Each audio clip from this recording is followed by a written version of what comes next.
दोस्तों, एक ऐसी धुन जिसको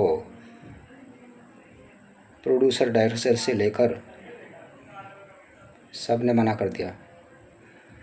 जैसे एक हीरे की पहचान चोरी करता है, रूहानी आवाज़ के शहंशाह मोहम्मद रफ़ी ने ये जब धुन सुनी, वाह वाह कहने लगे। कमाल है इस धुन को, दूसरों को कहने पे इस धुन को डस्टबिन में फेंक दिया आपने। आप इसे म्यूजिक ट्रायल में शामिल कीजिए, मैं इसको गाऊंगा। अगर ये धुन सुपरहिट ना हुई तो मैं 1 रुपया भी नहीं लूँगा।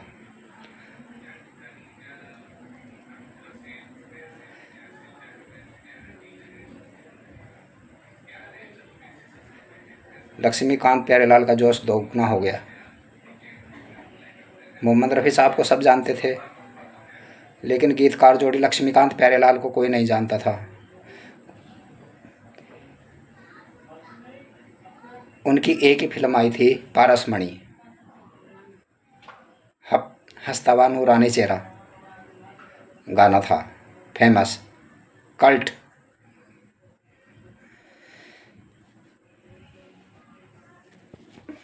इसी फिल्म और इसी गाने की वजह से लोग इनको जानते थे। एस.डी. बर्मन, शंकर से मदन मोहन, नौशाद, किसी ने भी ये फिल्म को भाव न दिया दोस्ती को। किस्मत ऐसी है, जब एक जगह ठुकराई जाती है दूसरे के सर पे चढ़ के बोलती है।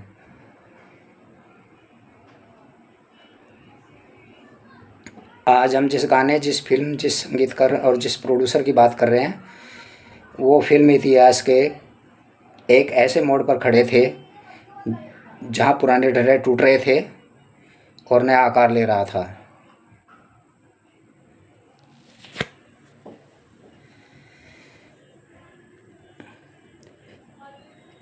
और जिस गाने को प्रोड्यूसर और संगीतकार ने बाहर कर दिया था, उसने इस फिल्म को कल्ट फिल्म तो बनाया ही, और बड़े बड़े संगीतकारों को हाथ मलने पर मजबूर भी किया, और प्रोडक्शन कंपनी को बहुत शोहरत दिलाई। आज हर किसी की ज़ुबान पर नाम आ गया। प्रोडक्शन का नाम राज श्री प्रोडक्शन, और जिस फिल्म की हम बात कर रहे हैं, दोस्ती। 2 साल पहले आई थी आरती, लेकिन उसका नाम बहुत कम लोगों को मालूम है। ज़मीन से उठे प्रोड्यूसर ताराचंद बड़जात्या, और बड़ी मुश्किल से डिस्ट्रीब्यूटर कंपनी को प्रोडक्शन कंपनी में बदला था। फूंक फूंक कर पैर रखते थे नेक्स्ट फिल्म के लिए। बड़े संगीतकार को अफोर्ड नहीं कर सकते थे, नए को मौका देना उनकी मजबूरी थी, और आगे भी यही ट्रेंड जारी रहा। संगीत का अहम रोल था दोस्ती फिल्म में।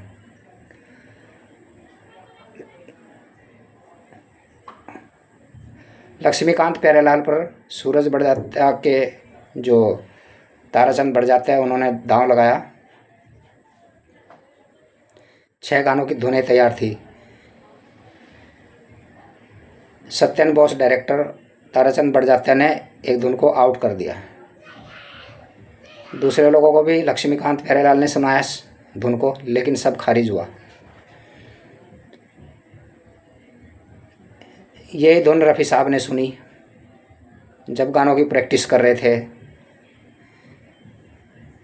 उन्होंने कहा कि ये धुन हमने सबको सुनाई, लेकिन पसंद नहीं है। मंत्रमुग्ध हुए रफ़ी साहब ये धुन सुनकर। मेरी गारंटी है ये फिल्म का हिट गाना होगा, रफ़ी साहब ने धुन सुनने के बाद कहा। जैसा कि रफ़ी साहब ने कहा था, ये गाना अगर हिट ना हुआ तो मैं 1 रुपया नहीं लूँगा। कल्ट क्लासिक सॉन्ग बनाया गाना, हिट सुपर हिट से भी ऊपर। 1 रुपया ही चार्ज किया था बाद में रफ़ी साहब ने इस गाने का।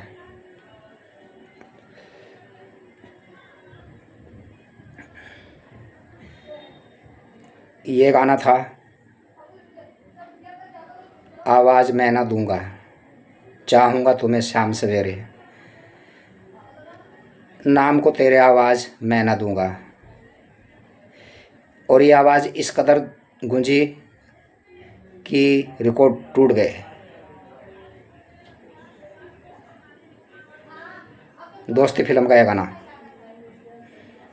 30 लाख में बनी फिल्म ने 2 करोड़ का बिजनेस किया।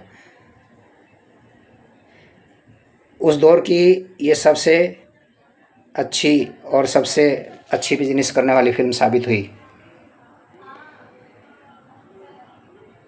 संगम फिल्म ही इससे ऊपर जा पाई। 5 गाने मोहम्मद रफ़ी साहब ने गाए और 1 लता मंगेशकर जी ने।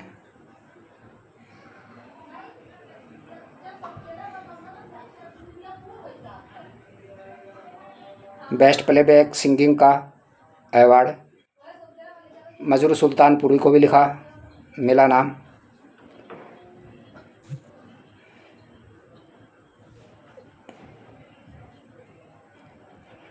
और लक्ष्मीकांत प्यारेलाल को भी फिल्म फेयर अवार्ड मिला इसी गाने की वजह से।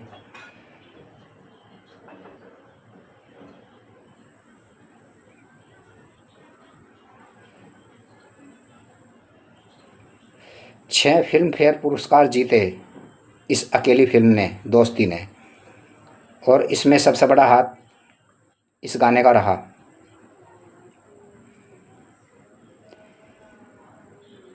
और कई बड़े बैनर ने अपनी स्ट्रेटेजी बदलने के लिए मजबूर होना पड़ा। 2 चेहरे थे इसमें, सुधीर कुमार और सुशील कुमार बड़े लीड एक्टर की कतार में आ गए थे। रातों रात स्टार बन गए थे दोस्ती के रिलीज होने के बाद।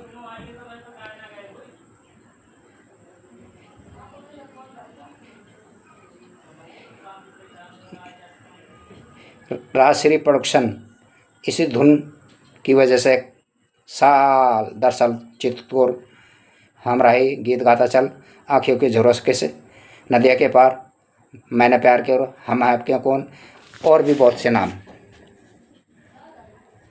हम दोस्ती की बात कर रहे हैं। पहले बड़ा संगीतकार नहीं मिला था, फिर बाद में सचिन देव बर्मन, एस.डी. बर्मन ने इसमें माउथ ऑर्गन चलाने का भी काम किया।